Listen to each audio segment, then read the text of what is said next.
আসসালামু আলাইকুম বন্ধুরা, সবাই কেমন আছেন? স্রষ্টার সৃষ্টি সব সময় সুন্দর হয়।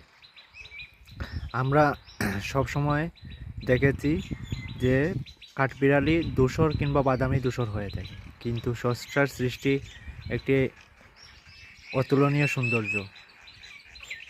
একটা রেয়ার প্রজাতির কাঠবিড়ালি আজকে আমাদের এলাকার একটি বেলগাছের মধ্যে হঠাৎ করে দেখতে পেলাম যে কালো রঙের কাঠবিড়ালি আসছে।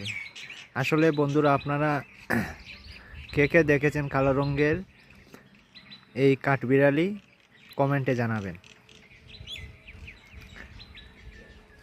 সচরাচর এই ধরনের কাঠবিড়ালি আমরা দেখতে পাই না কখনো। খুব সুন্দর এবং অসাধারণ একটা দৃশ্য। ধন্যবাদ সবাইকে।